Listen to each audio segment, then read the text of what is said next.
Shalom, shalom, shalom. Bienvenue à notre émission Parole de vie. Bien-aimés, ce matin, notre thème s'intitule « Les deux clés pour la réussite ». Les deux clés pour la réussite. Tout le monde est censé réussir dans sa vie. Quand on est, on grandit, on disparaît. Mais pendant son séjour sur cette terre, l'homme est appelé à réussir dans tout ce qu'il fait comme entreprise, dans tout ce qu'il fait comme travail, dans tout ce qu'il fait comme activité.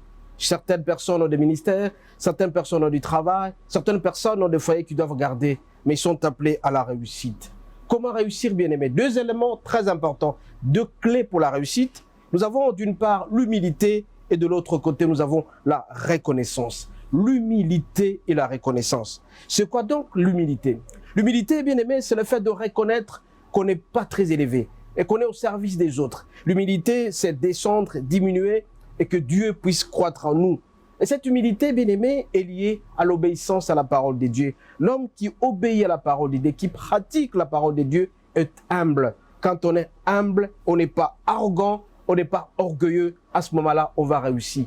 La parole de Dieu déclare, l'humilité précède la gloire. L'humilité précède la réussite. L'humilité précède tout ce qu'on peut faire comme réussite. Mais par contre, l'arrogance, l'orgueil, l'humilité qui est contre l'arrogance, bien aimé, si vous avez l'arrogance et l'orgueil, vous allez droitement à la mort. Et donc, la tendance à l'orgueil, la tendance à l'arrogance, la tendance à l'hypocrisie nous amène droitement à l'enfer. Raison pour laquelle, bien aimé, nous avons l'obligation pour réussir notre vie d'avoir d'une part l'humilité, on est humble, et d'autre part la reconnaissance. Cette humilité, bien aimé, comme je vous l'ai dit à l'introduction, est associée à l'obéissance de la parole de Dieu.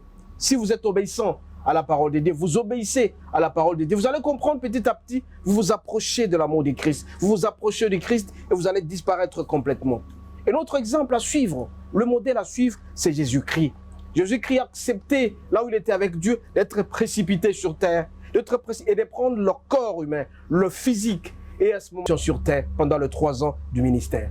Nous avons l'obligation, bien aimé, d'être humbles. La plupart des gens pensent que c'est avec l'argent, leurs compétences, leur capacité, leur force, ils peuvent tout faire sur cette terre. Bien aimé, vous vous trompez. Donc vous êtes arrogant parce que vous avez de l'argent. Vous pensez qu'avec votre argent, vous pouvez acheter la santé, vous pouvez acheter le monde, vous pouvez faire n'importe quoi parce que vous êtes riche. Et il y a d'autres personnes qui pensent, étant physiquement forts, ils sont appelés à faire n'importe quoi parce qu'ils sont forts. Ils sont très compétents, ils sont intelligents. Ils s'enorgueillissent. Vous vous trompez, bien aimé, parce que la parole de Dieu déclare l'humilité précède la gloire et l'orgueil précède la chute.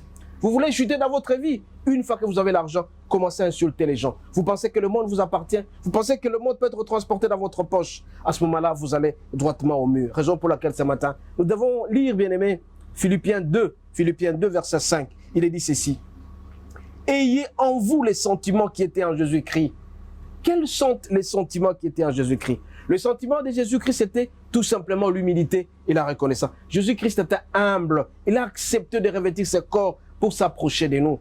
Vous faire partie du cercle des amis de Dieu, nous sommes appelés à être humbles. Bien aimé, il ne faut pas chercher à vous enorgueillir. Je vous rappelle l'histoire tout simplement d'Ézéchias. Ézéchias était un homme riche. À un certain moment, il a commencé à bafouer complètement la parole de Dieu. Il a bafoué les statuts de Dieu et petit à petit, il a été précipité dans la souffrance. Il a passé 7 ans en train de manger des herbes, il a passé 7 ans en train de manger des sauterelles parce que tout simplement, il a saboté, parce qu'il pensait qu'il était arrivé au top.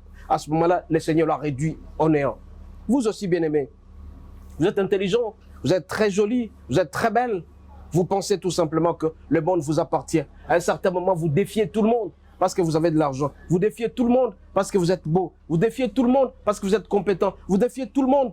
Vous commencez à parler avec arrogance que le monde vous appartient.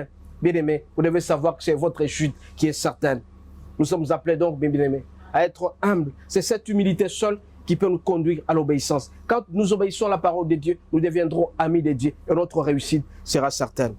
D'autre part, nous avons dit, il y a l'humilité et la reconnaissance. Il y a des gens qui sont ingrats. Ils ne sont pas reconnaissants envers Dieu, ils ne sont pas reconnaissants envers les hommes. Nous avons l'obligation, bien aimé, pour réussir aussi notre vie, d'être reconnaissant. Ça s'appelle la gratitude. Si vous êtes reconnaissant envers Dieu, en étant reconnaissant avec Dieu, par les actions des grâces, par de louanges, l'adoration, le Seigneur sera très content de vos activités. Et si le Seigneur est très content de vos activités, et vous allez réussir complètement votre vie, parce que vous êtes reconnaissant. Ça s'appelle la reconnaissance. Il y a beaucoup de gens qui ont cette vie. Si nous sommes ce que nous sommes aujourd'hui, nous respirons, nous marchons, c'est la grâce de Dieu. Nous devons être reconnaissants avec Dieu. Regardez actuellement avec cette maladie qui sévit à travers le monde. Si vous allez en Martinique, vous allez en France, vous allez dans notre pays, à Goma par-ci par-là, c'est la maladie de Covid qui est en train de sévir.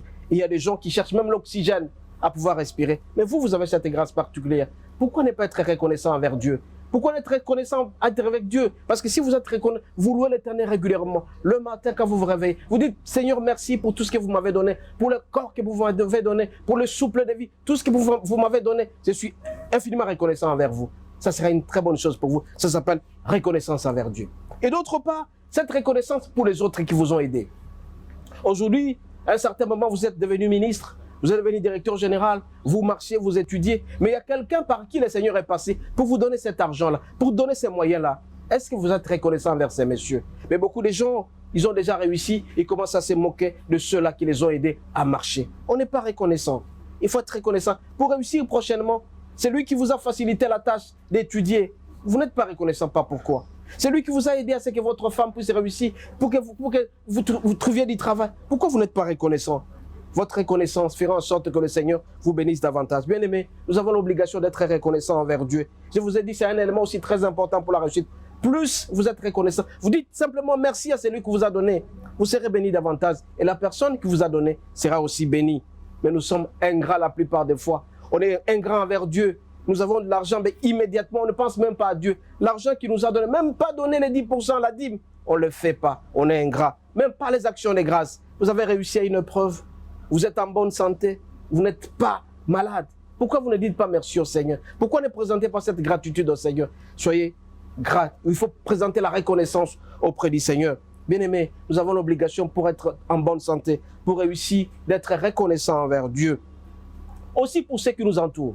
Vous devez être reconnaissant envers les autres parce que si votre maman ne vous a pas mis au monde, vous n'allez pas vivre. Pourquoi vous n'êtes pas reconnaissant avec vos parents? Il faut être reconnaissant envers les parents. La maman qui vous a mis au monde, le papa qui vous a mis au monde, de temps en temps, il faut être reconnaissant envers Dieu. Pour que vous puissiez aussi réussir, respecter ces commandements, d'honorer vos parents. Ça s'appelle la gratitude, d'être reconnaissant envers les parents. Beaucoup de gens ont grandi parce qu'ils ont été hébergés par les parents, ils ont été hébergés par leurs grands frères, ils ont été hébergés par des amis, mais n'ont jamais été reconnaissants. Mais au contraire, ils crachent sur le visage. Soyez sûr et certain que si vous n'êtes pas reconnaissant, vous allez payer sur certains. Toute personne qui pêche, toute personne paye certainement. C'est pourquoi ce matin, je rappelle encore une fois, bien aimé, l'humilité et la gratitude, l'humilité et la reconnaissance envers Dieu fera en sorte que nous puissions réussir complètement. C'est pourquoi ce matin, nous allons encore continuer en parlant de l'humilité. Nous rentrons encore sur l'humilité. Être humble, c'est quoi? C'est être humble devant Dieu. Quand tu as commis les péchés, très souvent nous commettons la fornication, nous commettons l'adultère, l'impudicité, nous vivons, nous péchons contre notre propre corps. Est-ce que nous demandons pardon au Seigneur? Ça s'appelle aussi l'humilité. Quand tu demandes pardon au Seigneur, le Seigneur te pardonnera certainement et tu vas réussir ta vie. Rappelez-vous dans Matthieu 6, il est dit, pardonne nos offenses comme nous pardonnons aussi à ceux qui nous ont offensés. Demandons au Seigneur de nous pardonner nos péchés. Et quand il nous pardonne nos péchés, nous sommes humbles, reconnaissons. Est-ce que tu prends un temps pour pouvoir prier la nuit, pour demander à Dieu? Regarde, toute la journée, Seigneur, je n'ai pas été digne de toi. J'ai fait l'examen de conscience. Je me rends compte que je péchais contre toi, en pensée, par action et par omission. Seigneur, pardonne-moi. C'est à ce moment-là, quand tu vas demander pardon au Seigneur, il va te pardonner. Et tu vas prospérer dans ta vie, tu vas prospérer dans tes entreprises. Il faut demander pardon au Seigneur de temps en temps. Outre cela, bien-aimés, nous avons offensé à nos voisins, nous avons offensé aux autres. Nous devons aussi demander pardon. Si on ne demande pas pardon, nous sommes enfermés quelque part, on ne va pas prospérer. Et d'autres personnes qui nous ont offensés, nous aussi à notre tour, bien-aimés, nous sommes appelés à pardonner. Tant de fois, nous avons manqué du respect à certaines personnes. Nous avons déplacé le langage. Nous avons menti. Nous avons péché. Demandons pardon au Seigneur. Il va nous pardonner davantage. C'est à ce moment-là seulement, quand nous allons demander pardon, nous devenons humbles vers le Seigneur. Ça s'appelle humilité. On a toujours dit que le pardon libère. Quand tu pardonnes quelqu'un, il y a des personnes qui ont été en prison dans ton cœur. Mais comment tu veux que tu vas réussir? Tu ne vas pas réussir parce que tu ne sais pas pardonner. Demande pardon au Seigneur, il va te pardonner. Et si toi aussi tu pardonnes les autres, tu seras pardonné complètement et tu vas réussir ta vie. C'est pourquoi ce matin, bien-aimé, je tiens tout simplement à rappeler les clés les plus importantes de la réussite. l'humilité et la reconnaissance. Demandons pardon au Seigneur et il va nous pardonner de plus en plus. Nous allons approcher le cercle du Seigneur. Quand nous devenons tous amis de Dieu, nous faisons partie de l'amitié de Dieu, nous allons réussir dans notre vie. Quand tu es humble, bien-aimé, l'obéissance sera avec toi. Et quand tu obéis, le Seigneur va t'appuyer certainement dans toutes tes activités. Tu as un projet, tu veux te marier. Est-ce que tu es humble? Est-ce que tu es reconnaissant envers ce que tout le Seigneur t'a donné? Est-ce que tu sais pardonner? Est-ce que tu as la gratitude envers ceux-là qui te donnent? Il faut le faire pour que tu réussisses complètement. Bien-aimé, le Seigneur est là. Il est là. Et il va faire en sorte que nous puissions réussir. Donc, chaque fois que nous voulons faire quelque chose, n'utilisons pas ce que nous avons, mais tout simplement, humilions-nous devant Dieu. Rappelez-vous de l'histoire de David et Goliath. Goliath a brandi sa force. Il a brandi ses compétences, des cuirasses, des armes. Mais par contre, David est venu avec le nom de l'Éternel. Il s'est humilié. Il a compté sur Dieu. Donc, tu ne peux pas compter sur ta force. Tu ne peux pas compter sur ta capacité. Tu ne peux pas compter sur ta compétence. Tu ne peux pas compter sur ta fortune. Tout ce que tu as, ta beauté. Tu penses que tu peux réussir. Tu te trompes. L'humilité précède la gloire et ton orgueil, ton arrogance va précipiter ta chute. Quand Goliath a commencé à brandir ses cuirasses, sa force et tout ça, c'était juste sa chute qui était prévue. Parce que tout simplement, l'orgueil précède la chute. Mais par contre, l'humilité. David est venu avec le nom de l'Éternel. Il a réussi. Donc, bien-aimé, je t'en supplie, retourne auprès du Seigneur.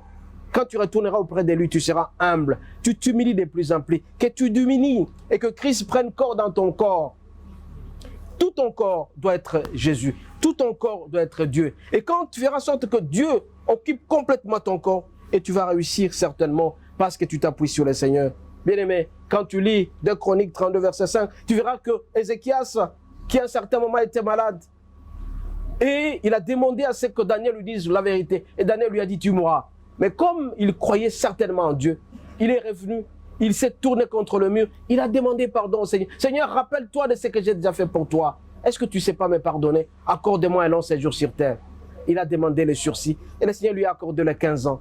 15 ans de plus. Toi aussi, tu peux réussir complètement. Demande au Seigneur de te pardonner. Demande au Seigneur de t'humilier. Et quand tu vas t'humilier de plus en plus, tu vas réussir parce qu'il t'aime tant. Tu es humble. Soyons humbles, toujours humbles. Si tu es humble, tu vas réussir. Et tu dois être reconnaissant envers Dieu pour tout ce qu'il t'a fait. Quand tu t'humilies envers Dieu, tu t'approches de lui, tu demandes pardon, tu pardonnes les autres. Bien aimé, tu vas réussir parce qu'il nous aime tant. Attache-toi au Seigneur. Sois humble de plus en plus. Ne mets pas ta fortune devant tout. Ne mets pas ta force. Ne mets pas ta bouche. Je suis fort. Je peux terrasser les gens. Mais non, tu te trompes. Parce que tu ne feras jamais 121 ans sur terre. Tu vas finir par entrer dans la terre et tu seras oublié. Raison pour laquelle nous sommes appelés, bien-aimés, à nous appuyer sur le vrai Dieu. Nous devons nous retourner vers Dieu. Si on retourne vers Dieu, on va réussir complètement. Humilions-nous devant le Seigneur. Faisons partie de ces cercles des amis de Dieu. Faisons partie de ces cercles des amis du Christ. Faisons partie des cercles des amis de l'humilité, de l'obéissance à la parole. Quand tu t'humilies, tu as l'obéissance à la parole. Médite la parole nuit et jour. Tu vas réussir complètement. C'est vrai que c'est difficile. Mais tu peux réussir complètement si jamais tu te mets à demander le Saint-Esprit. Le Saint-Esprit seul est capable de nous changer complètement. Chaque fois quand tu te réveilles à 2h, 3h du matin, dis au Seigneur, Seigneur, j'ai besoin du Saint-Esprit. Donne-moi le Saint-Esprit, que je puisse m'humilier complètement, que je puisse demander pardon quand il est faut, que je puisse demander pardon, que je puisse pardonner les autres. À ce moment-là seulement, Seigneur, que je vais réussir ma vie. Accorde-nous la grâce d'être attaché à toi. Sollicitons l'humilité, sollicitons l'obéissance, sollicitons la grâce de Dieu pour réussir complètement. Bien-aimé, le Seigneur nous aime et nous aime tant. Seigneur, il veut assez que nous puissions réussir. Allons tout simplement à toutes nos activités par le nom de l'Éternel. Quand nous allons utiliser le nom de l'Éternel, nous allons réussir complètement parce qu'il nous aime tant. Bien-aimé, le Seigneur nous aime et il veut que nous puissions être attachés à lui. Comment on va s'attacher à lui? On va s'attacher au Seigneur. Tout simplement en écoutant sa parole. Quand tu écoutes sa parole régulièrement, tu verras que toi-même, petit à petit, tu écoutes la parole de Dieu, petit à petit, tu deviens heureux et tu deviendras humble. Il y a une dame qui posait la question, on lui a posé la question de savoir, mais quand tu as commencé à prier, qu'est-ce qui a augmenté? Qu'est-ce que tu as bénéficié comme faveur? Mais le Seigneur a répondu à travers cette femme que depuis que je suis ami du Seigneur, depuis que je fais partie du cercle du Seigneur, beaucoup de choses ont diminué en moi. Ah, on lui pose la question, lequel? La femme a été très claire. La première chose qui a diminué en moi, l'orgueil a diminué complètement. Je deviens humble. Deuxième chose, le mensonge a diminué en moi. Je deviens une femme véridique. Troisième, j'étais adultère. Je faisais l'adultère, ça diminue à moi. Je faisais la fornication. Donc voilà un peu, le fait de vous approcher du cercle des amis de Dieu, tout ça, ça va diminuer. On sera humble. Et quand on est humble, la réussite est certaine. L'humilité précède la gloire. Et l'orgueil précède la chute. Évitons d'être arrogants. Comme je vous ai dit à l'introduction, ton argent ne fera absolument rien. Tu finiras par mourir. Ta compétence, ta force, tes biceps, tu penses que tu peux acheter les mondes, tu te trompes. Mais le Seigneur veut tout simplement à ce que tu te réfères à lui dans tout ce que tu fais. C'est pourquoi ce matin, bien-aimé, Seigneur nous demande de nous approcher de lui, de nous référer à lui dans toutes nos activités. Tu veux faire un projet, va auprès du Seigneur. Dis, Seigneur, j'ai un projet, je vais réussir. Mais ne dis pas, c'est parce que tu es intelligent que tu vas réussir. Tu déposes ton projet auprès du Seigneur et tu verras que ça va réussir. Le Seigneur nous aime et il nous aime tant. Et il veut que nous puissions être heureux dans tout ce que nous faisons. Raison pour laquelle toute notre vie, notre contrat avec Dieu, notre alliance avec Dieu, c'est d'être humble, d'être obéissant. Bien-aimé, l'obéissance, l'obéissance, l'obéissance et surtout l'obéissance. Quand on est obéissant envers Dieu, on sera heureux dans sa vie. Et on va vivre le fruit du Saint-Esprit, l'intelligence, la sagesse, la douceur, la maîtrise de soi.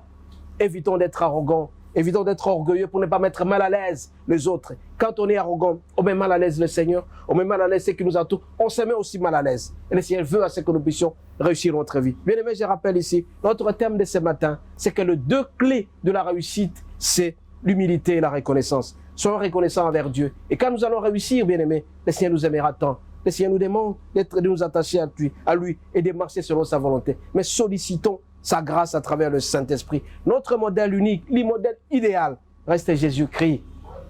Quand nous imitons Jésus, nous allons réussir. Regardez, l'apôtre Paul a commencé à imiter Christ et son nom est allé à travers le monde. C'est lui qui a fait en sorte que de l'église primitive à ces jours, que tout le monde connaisse que Jésus est Seigneur et il nous aime tant. Bien aimés, approchons-nous du Seigneur. Et quand nous allons nous approcher du Seigneur, nous serons humbles. L'humilité, la reconnaissance, l'obéissance et la réussite à la fin. Donc le Seigneur doit nous restaurer. Quand on est restauré, on devient humble, on devient reconnaissant. Cette reconnaissance que je vous ai dit envers Dieu et envers les hommes. Soyons reconnaissants envers Dieu qui nous donne tout. Soyons reconnaissants aussi avec ceux-là qui nous ont aidés dans notre vie. N'oublions pas ceux qui nous ont aidés à un certain moment. Quand nous sommes reconnaissants envers Dieu, le Seigneur va continuer toujours à nous guider. Mais si nous crachons sur eux, bien aimés, soyons sûrs et certains qu'un jour les autres vont cracher sur nous et on sera malheureux. On ne se rendra pas compte à un certain moment, mais c'est après 10 ans, 15 ans qu'on vit cela. Le Seigneur nous aime et veut à ce que nous puissions nous référer à lui. Nous allons prier à cet instant. Prenons une position pour demander à ce que le Seigneur nous garde et qu'il nous accorde cette humilité. Nous allons prier. Notre Dieu, notre roi, excellent Père de grâce, tu nous apprends aujourd'hui à travers Philippiens 2, verset 5, que nous devons avoir les sentiments de Christ. Ces sentiments sont l'humilité, la reconnaissance, la référence et l'obéissance auprès de toi. Nous sollicitons ta grâce, Seigneur. Viens à notre secours, que tu entres en nous, notre Dieu, notre roi, que nous puissions être humbles, nous puissions être reconnaissants envers toi. C'est à ce moment-là que nous allons réussir. La reconnaissance à travers les dîmes, les offrandes, les actions de grâce, les remerciements et aussi la reconnaissance envers les autres. Mais seuls nous sommes incapables. C'est à travers la prière, le jeûne que nous allons réussir. Viens à notre secours, Seigneur. Habite en nous. Que le signal du Saint-Esprit se fasse manifester. C'est à ce moment-là seulement que la promotion de ta parole ira bien. Que tu nous gardes toute la journée. Que ceux qui vont suivre cette parole, Seigneur, qu'ils soient touchés et que tu les transformes complètement. Qu'ils évitent d'être orgueilleux, qu'ils évitent d'être arrogants, qu'ils soient humbles. Toi, tu t'approches de ceux qui sont humbles. L'humilité précède la gloire et l'orgueil précède la chute. Sois avec nous, notre Dieu, que tu nous bénisses davantage. Et ceux qui nous suivent à cet instant, qu'ils soient bénis davantage et qu'ils te servent, toi le seul vrai Dieu. Nous t'avons ici prié au nom de Jésus. Amen. Amen. Amen. Soyez bénis.